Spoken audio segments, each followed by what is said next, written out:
Hello, my name is RRWehbe, and I'm here to talk to you today about my work designing persuasively using playful elements. I acknowledge in which the land that I live and work was promised to the native people of Canada.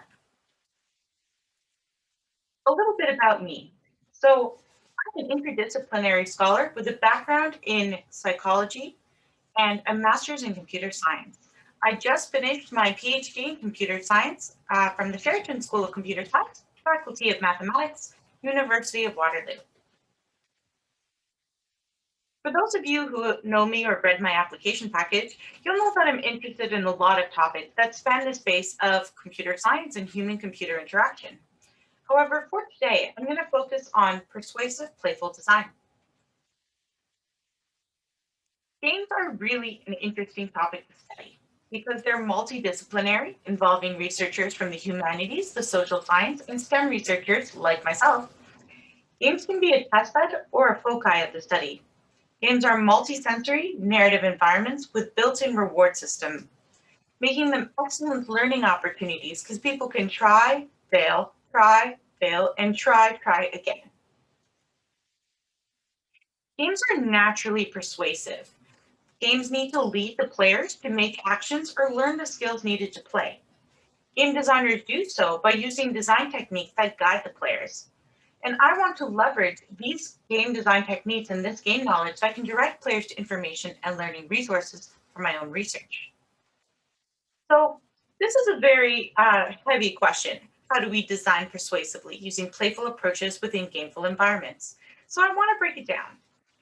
We're talking about design persuasively.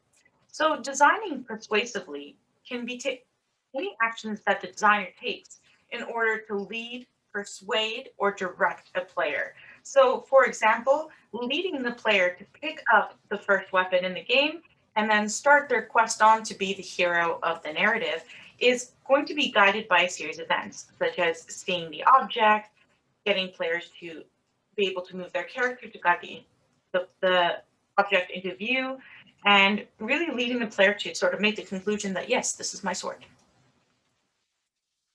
Playful approaches. So here, when I say using playful approaches, I mean that I want to design with this mindset that we're going to embed it into a game and we're going to use this entertaining platform in order to get players to understand not only what they should do or what they should know and guide them to different places, but to make sure that they are entertained while doing so. And a gameful environment. So here, what I mean is that we're using this narrative in games and we're leveraging the game design elements that you wouldn't find in typical productivity applications, such as having a narrative or having a story to fit it all in together. So putting this together, how can we design persuasively using playful approaches within gameful elements? So to order this question, I have given you 4 research materials that I will present today. So from these 4 research materials, I will split them into 2 research questions. In the first set of research materials, I ask, how can we quantitatively calibrate game systems to enhance player satisfaction? And in the second research question, I ask, how do players' perception of other social entities in game dictate their behavior? So the first 2 research materials, incremental difficulty and NPC movement, correspond with RQ1, and Leave Them for Dead and Playing with Personal Space correspond to RQ2. Don't take the time to read this just now. I'm going to walk you through this table as we go through the presentation. So starting with RQ1, how can quantitative game system calibration enhance player satisfaction? So here I was first inspired by studies of optimal experience and dynamic difficulty adjustment of game settings. And I began with a study of incremental difficulty. So in this study of incremental difficulty, I really wanted to simplify it down to the base elements. We have only the system perpetuating challenge in the game. There is no network or other players in this game, and we can really take this chance to look at how we can change these factors in the game incrementally to make the gameplay more challenging, which is the study question right here. So game difficulty is very important to player experience. Malone, as early as 1981, stated that difficulty is important because it can cause players to believe their success is uncertain, which contributes to this ongoing in-game challenge. And it is argued by current literature that the overall game feel is affected. As a result, there's a lot of time spent designing and calibrating the difficulty of games, and often this is multiple cycles of testing and feedback and testing and feedback. So in this study, what I wanted to do is I wanted to look at how we can incrementally understand game difficulty. So before I move on, let me familiarize you with this game. So this is a bespoke game, and it needed to be so because of all the requirements we had for the study. So in the yellow circle here, you'll see a cat character. That is the player character. On the bottom here, you see a platform made of trampolines. The cat has to jump off the trampolines in order to get to the next platform. The platform is indicated by this yellow circle here. And finally, I wanted to point out that in this game, we are scrolling from left to right or horizontally along the x-axis. So here you can see the game in motion. Now that you've seen the game, I'm going to explain the rest using concept art. So the goal or approach of this study was to understand how to balance difficulty using quantitative changes and little small increments to the game platformer itself. So here we looked at things like speed, target size, pass difficulty, or the number of jumps, a single jump over the platform gap, or two, or three, as well as perspective scrolling. So this means the direction in which the screen is scrolling across. So in the first example, you saw left to right. And dependent variables included player errors as well as players' reported difficulty. So in this study, I used a partial block design. Why? Because the amount of combinations of these four factors plus Latin square design might have been a little bit long, and it might have been a little unethical to trap a participant for days on end to play every permutation. So how this works is that I deviate from the baseline at small increments. So if we look at speed, this is an increment of an increase 1. Once again, we increase the speed to the medium speed level. This is considered 1 level in the game. 2 increments up is the fastest speed condition. Again, nothing else changes except for speed in this case. And once we're done testing speed as a factor, we can then increment one other setting. So in this case, I'm showing you the incrementation of target size to make it smaller or harder by 2 increments. So Poisson regression was run to understand the different calibrations affect the number of errors in games. So as predicted, increasing speed increased difficulty. Okay, we did something right. And a reminder here, it was a partial block design, so all conditions are compared against the baseline control condition. As expected, target size is a factor which affects difficulty in such that as we decrease the target size, we increase the difficulty of the game. So this here is actually interesting. So we found that double jump corresponded with the most errors in terms of user perception. And this is not as we assumed. So I suspect that it became the base task within the platformer game, which made jumping back to the platformer the harder element. Another really interesting result of this paper showed that the scroll or the placement of the camera as it moves does change the difficulty level, and this is actually quite interesting. So in this study, I tested task difficulty, perspective, speed, target size, and I changed them incrementally by factors measured in game units. And you can see that from these results, we can see that can we calibrate the difficulty to make more challenging gameplay? Yes. The study demonstrates that designers can influence player experience through incremental changes to game design mechanics, which determines the difficulty. This brings me to my next study.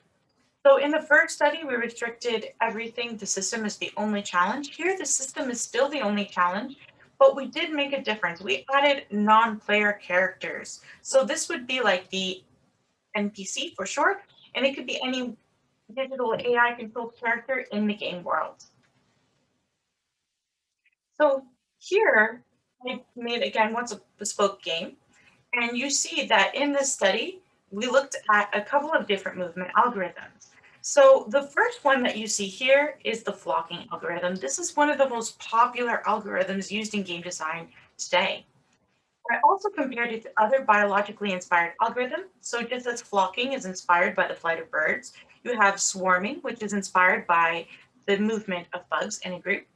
And here in red, you have the firefly algorithm, which looks at brightness of each void to see whether or not they are attracted, and they're attracted to the brightest void. Finally, there was a control condition here where you can see moving voids just go directly towards the player, which is represented by this little black dot, or where you would put your finger or move the cursor. So this study had two sub-studies. We had people come into the lab and try the game, followed by an interview. And in the second study, we actually used mechanical turk to do a just noticeable difference protocol. And I'll talk a little bit more about that. So the first study, the results of the first part of the study were not conclusive. We saw here that the most preferred algorithm was actually the easiest. However, the second most preferred algorithm was the second most hardest. So that was not exactly what we expected. Interestingly enough, though, the qualitative results did suggest that people felt there were differences, but it was interesting in the way they referred to these characters. So we see people react to these characters with emotions, like the red ones were peaceful, the yellow ones were friendly, or the red ones were dangerous, or the blue ones looked angry, or the green ones looked suspicious. So this sort of attribution of human characteristics or anthropomorphization of these voids really was kind of interesting to me, and I'm going to come back to this after I discuss the findings of part 2 of this study. So in part 2 of the study, we looked at using video instead of having people play the game, and what we did is we ran a just noticeable difference protocol. So similar to the way sports work, where you have team 1 versus team 2, and the winner goes on to play team 3, and the loser goes into another bracket to then give a first, second, and third place. We had players look at the videos and to choose between them which one looked most intentional, intelligent, and had sort of this intelligent feeling of movement. Here we had a couple of different conditions. So the first set we did was, of course, the main videos that you saw with the 4 different types of algorithms. And then what I did is I took the 2 most popular algorithms, flocking and swarm optimization, and I changed the variable weighting for their algorithms to make slight differences into the way these algorithms work, to see if maybe it was the selection of characteristics that didn't quite get a very clear response in the first study. In addition, we know games to be heavy narrative, heavy theme world building environments. So I also wanted to test off the shelf games. So you see here 2 game series that have been improved in movement algorithms through their iterations. So the first one you see Left 4 Dead 1 and Left 4 Dead 2. The second is Grand Theft Auto San Andreas, or more commonly known as GTA, and this is GTA, the most recent edition. So you can see that there are definite changes in the way that the NPC and non-player characters move in these games. So the results of the study were actually very interesting because there weren't really clear preferences for NPC movement. They weren't really apparent from our lab study, and testing with mechanical dirt showed us that these differences are just noticeable. So here, we kind of don't get the results that we need to be able to design persuasively. However, participants in part 1 of the study in the qualitative feedback did do something very interesting. They talked about these voids as having personalities or characteristics or emotions like anger, which really is kind of interesting and leads me to the research question number 2. So looking back at our table, can we calibrate non-player characters and BC movement algorithms to increase user-reported realism? So, not really. The differences are just noticeable. However, results indicate that other factors may be better suited to persuasive design. So, beyond that, the impact is difficult to discern for when people are just noticing these differences. So the lead we really got to investigate is this anthropomorphization or assigning of human attributes to these NPC boys. Why did someone say that they are angry? Or why would you say that they are, vengeful? So this leads us to our Q question two, really, understanding how players are affected by other social entities in games. So, summarizing our Q1, how can quantitative game system calibration enhance player satisfaction? Well, the results from these two papers, incremental difficulty and NPC movement, show that they really are important for playability, but not for creating this compelling, persuasive experience that we were trying to get to guide players to do something different in games, change their actions, attitudes, or behaviors. So now RQ2 asks, what about the other social entities in games? What about those NPC characters?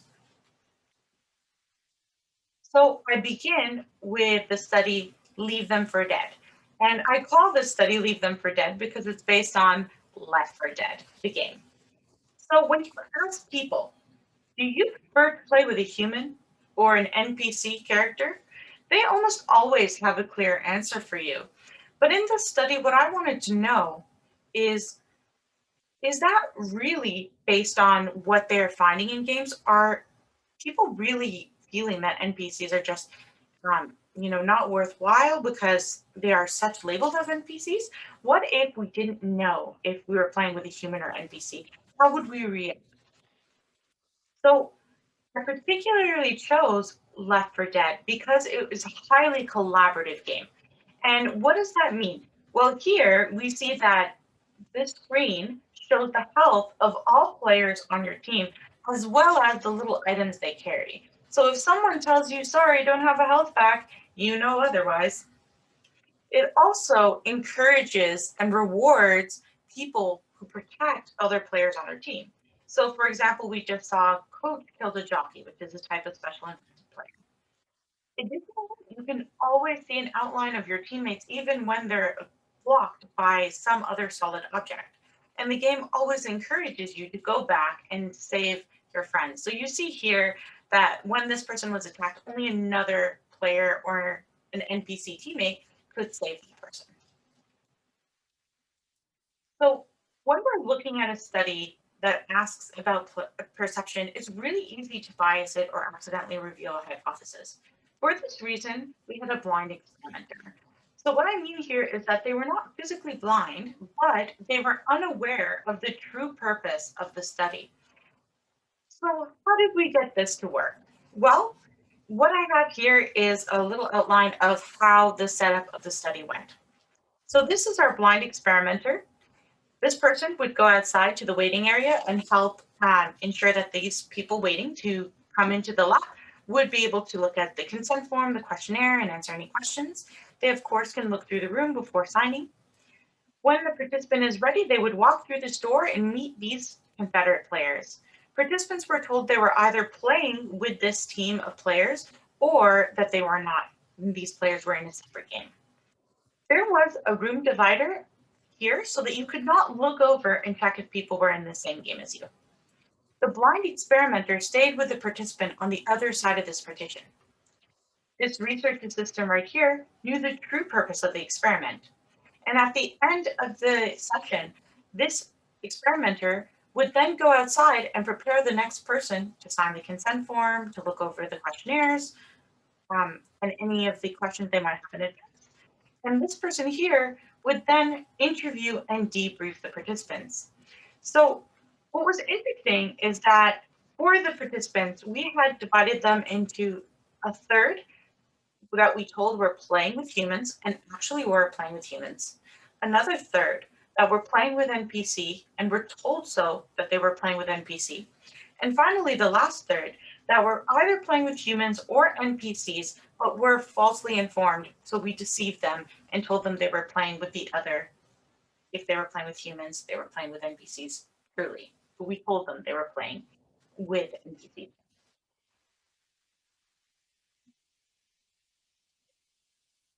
So for this last group, We got some really interesting findings.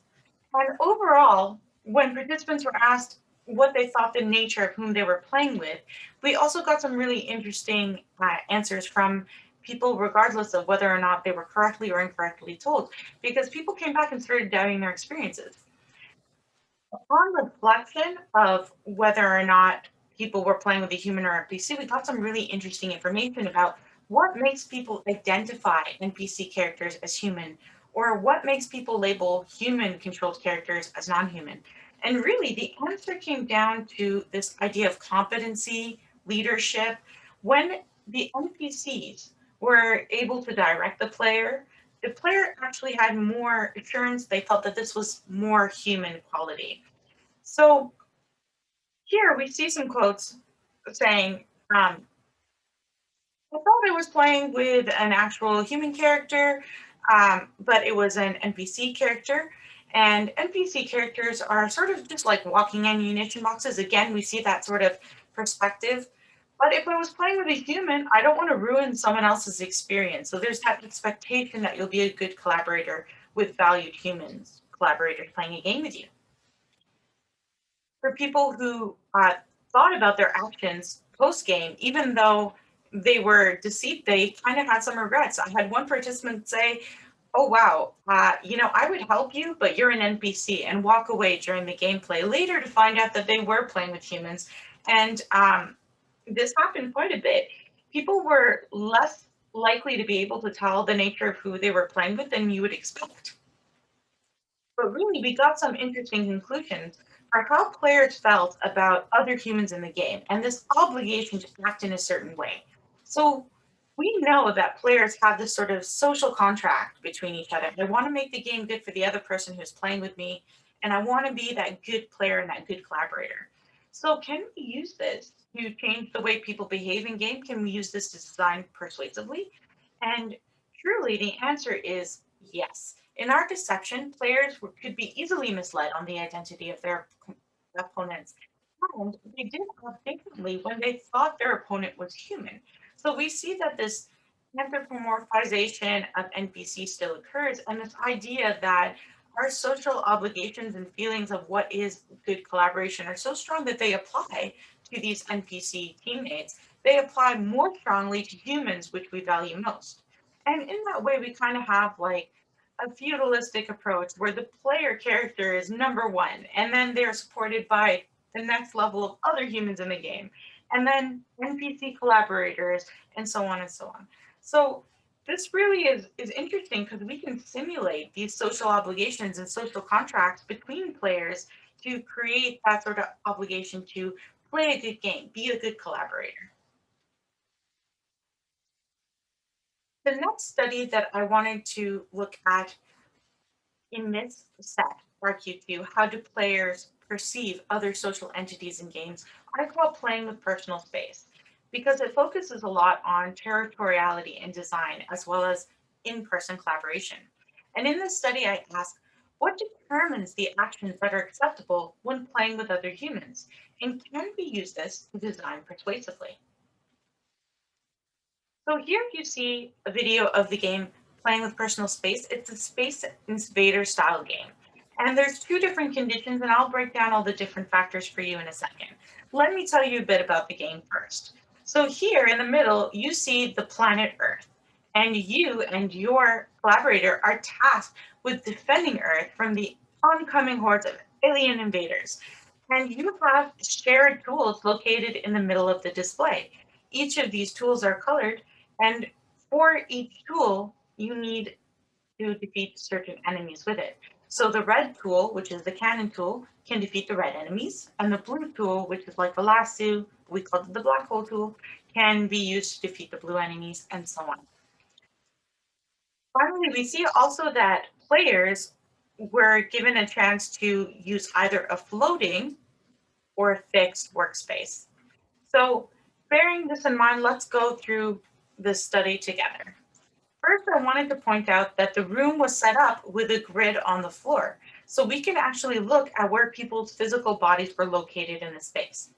There were 3 cameras that let us look at participants where they were touching and how they were moving around the area, whether or not they were leaning over, and really understand how people played this game together.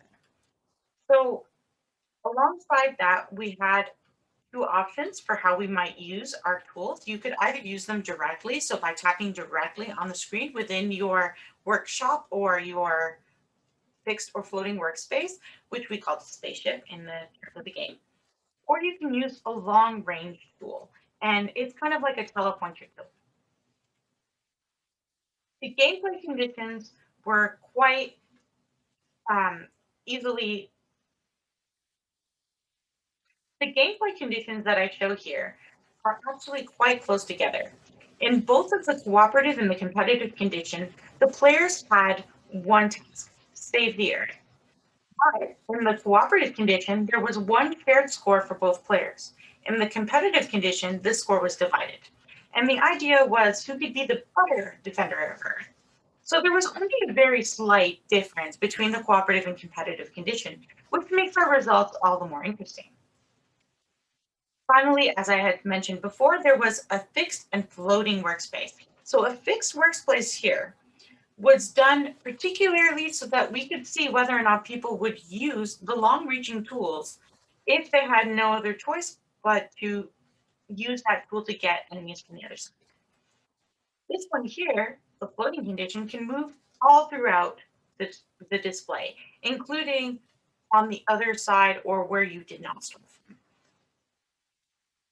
So again, bringing up the room right here, we had people's physical standing location on a grid, and we were able to look at where they were physically standing during play. We also were able to look at where their fingers were touching on the display, so over here. And then finally, we looked at where they were digitally targeting. So which enemy were they targeting? So here, we kind of looked at a few different things. We had their positions, the heat maps. We had a qualitative interview of each participant, and we had each participant take a survey. So they switched in and out of the room to be able to take the survey while the other person was interviewing and then switch. And we really wanted to know not only physical interactions, but also digital interactions, which is why we make this distinction between where your fingers are and where you're targeting. And in addition, we did video coding of behaviors. So we found quite a few different things from all of this data.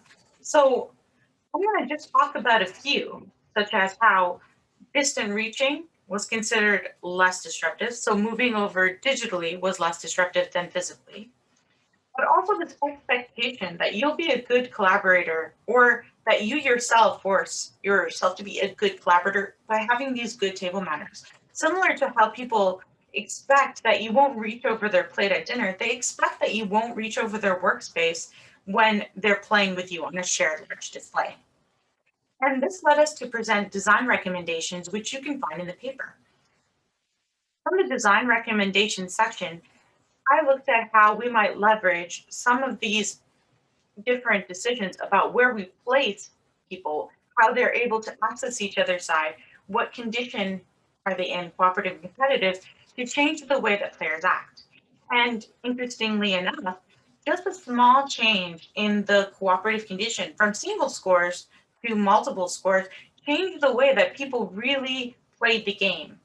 And people said things like, I felt more welcome on the other person's side. I felt like I could go to the other person's side when I was in a collaborative condition, and that wasn't considered aggressive at all because I was there to help. But when I was in the competitive condition and I was targeting enemies on the other side, the other player side, or near the other player, wherever they happened to be standing, I felt like I was making more aggressive player decisions. So this really does tell us a lot about how can we design persuasively? So what determines the actions that are acceptable with playing with other humans was the question in the study, and can we use this to design persuasively? Yes. Perceptions of acceptable social boundaries weigh heavily on the social environment, and win conditions can really influence the way that players play and what they believe is appropriate and therefore their actions. So in answering RQ2, how does the player's perception of other social entities in game dictate their behavior? Well, we see that players value different collaborators, humans and NPCs differently. Not to say that they don't value their NPC teammates, they just value them a little less. And we know that they are different when they believe they're interacting with a valued collaborator. Moreover, the game design can influence our perception of what is acceptable behaviors of others and ourselves. And it can persuade us to act differently based on where we lay down these lines of territory. So going back to the table, you can see that RQ2, how do players perceive other social entities in games? Social contracts are created between valued collaborators, and we can make decisions that influence these behaviors and influence attitudes of others. So taken together, these two questions are Q1. How can quantitative game system calibration enhance player satisfaction? So we see that this is, yes, very important for usability, but not as important for persuasive experiences. RQ2 shows that social entities in game can be used to persuade players because social contracts are created between valued collaborators, and design decisions can influence whether or not we think crossing into a territory is acceptable. Well, coming back to this larger research question, how can we design persuasively using playful approaches within game environments? So from my 4 research materials, these studies, I show that there are ways that we can understand how players believe the space, the ownership to be, and that will influence the way that they actually play the game and the behaviors that they deem as appropriate. So we can design persuasively based on the research findings. So now that I've walked you through a number of research projects, I kind of want to change gears a little bit and talk to you about my future ongoing work that will feed into my research plan. So if you have read my application, you would see that I'm interested in, again, a lot of areas. But for today, I'll be focusing on games for change. And the first study I want to talk about is looking at physical health of participants in terms of answer games. So here, you might actually recognize this game if you went to CHI 2019 in Glasgow. So I worked with collaborators from Magdeburg, Germany, out of Ungaric University. And what I wanted to do is I wanted to set up a study that would explore findings on territoriality from my previous work and see if we can use it to create this pro-social behavior collaboration and also increase physical exertion. So I leverage the competitive elements of this game to get a large amount of energy output from players. This follows directly from playing with personal space study that you just heard about. We also looked at how we can use the physical and digital spatial cues to change participant behavior. So while players were playing, we varied different conditions between game rounds, such as the color of the floor, how it was divided, how the scores were displayed, to see how we might be able to use these design decisions to change players' perception of how much physical exertion they should output during the game. So going again back to games for change and games for health, looking at this biopsychosocial model, the next project talks about the psychological health or hygiene of players. And really, this study was done in collaboration with Carnegie Mellon and Children's Hospital of Pittsburgh for later stages of testing. The premise of this work is that beyond persuading players to perceive and interact differently within the game world, we want to persuade them to act or behave differently in the real world. So I designed Above Water to battle stigma through education. And when I say stigma, I'm talking about the fear that there will be social consequences surrounding the conversation, the acquiring of information around mental health. So this game is interesting because it leverages quite a few different game design decisions. One, it's half card game, half digital app. Why? Because we know from previous studies that being in person with other people, being around a table, really creates that idea of a shared community or collaborative space with other people. So we wanted to leverage those feelings, but I still wanted to make sure that participants were free to ask questions and make comments with some form of privacy. So you could ask an embarrassing question about mental health and be like, great question. Wonder who asked that. So in this card game here, You see that there's a lot of information provided to players, and it's meant to talk about the bigger picture, not just one of these treatments, but many of these treatments might be needed to maintain good health and hygiene um, mentally. So the same way that we brush our teeth every day, we should be thinking about our mental health. We should be doing this upkeep. And you can see that the game corresponds to the app via this little icon here, which indicates the phone. The app has a few different functions, including helping you track cards that you're looking for in the game, as well as allowing people to do activities such as the share card, which I referred to before when I said players could ask questions without directly associating their name. The app would pick one answer from the group, and later iterations may even pull from a database to present a question that the group could then discuss together. So this game again is really interesting because of its blend of physical and digital spaces, which allows us to balance things like privacy as well as this need to like see people and feel attached to the community that you're playing with so that we get better communication. Further work is ongoing to test this game. However, because of the ongoing pandemic, we did have to make some pause on the study and wait until it is once again safe to run these studies. And I'll talk about how each of these studies have progressed to this day at the end of this presentation. Well, finally, I want to talk about Pet Project, which looks at the last aspect of health, which is social health. So Pet Project, once again, is in collaboration with Carnegie Mellon University. And what we have here is we have a digital game, which is played at home and then brought to a public computing space. So each of these players have their phones. They can then call other players to play the game with them. And the game encourages this action because we want people to come together to this physical space and be able to see each other again, because we know that seeing other players increases that idea of community. But we still wanted to have factors such as you could walk away with the resources of all of these mental health, you know, hospitals, university health centers, clinics on your phone. So similar to Above Water, there's that still that personal element, that thing that they can take with them home. And the game uses this analogy of a snowball fight. So similarly to how we might knock down snowball for walls, we can take a swing at stigma and try and look at the different myths that are floating around about mental health and things that might prevent us from getting help. Similarly, you can also play games at home, stock up on snowballs by learning about mental health and awareness, and then contribute to your group by dropping off your pet to the display and picking them up later.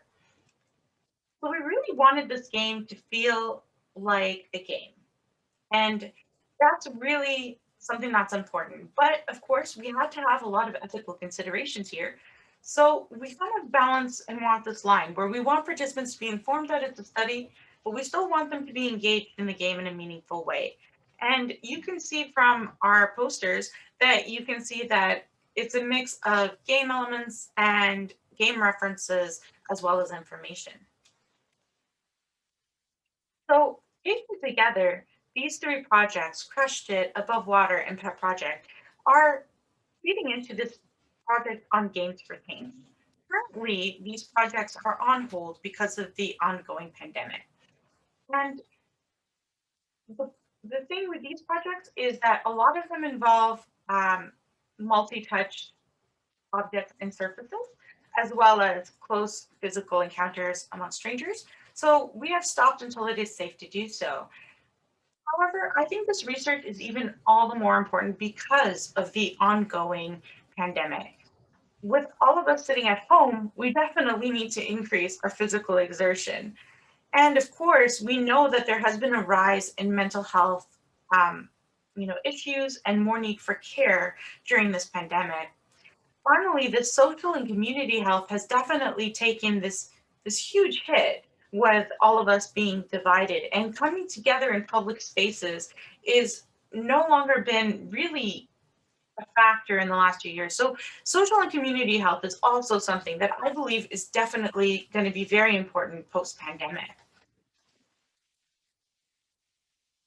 So finally, coming back to this table, I looked at my future work section and added it down here. And in my future work section, I said, can we leverage game design to foster change? And I've shown 3 different research projects, Crushed It, Above Water, and Pet Project, that look to improve pro-social or pro-health behaviors in different ways, physical, psychological, and social. So coming back to my research question, how can we design persuasively using playful approaches within gameful environments? I really feel that I've broken this down, and I hope that you can also see games as a persuasive platform for behavior change. Often people forget that players playing these campaigns will spend on average a minimum of 8 hours in a game. And these numbers go up and up and up. Literature shows that we might see people averaging like daily hours, weekly hours in bigger games such as League of Legends or World of Warcraft. I'm sure you've all seen it either sitting beside someone in a course or because you're teaching. People are really engrossed in these games. So if you had 80 hours of a person's time to put them in a narrative, what message would you want to send? What information could you teach? What could you teach? And that's really how I want to approach persuasive designs and playful approaches within game environments. So once again, you've been listening to Designing Persuasively Using Playful Elements. My name is RRWehbe, and I'm just going to toss up the slide for questions. My contact information is listed below. Thank you so much, and I am happy to take any questions.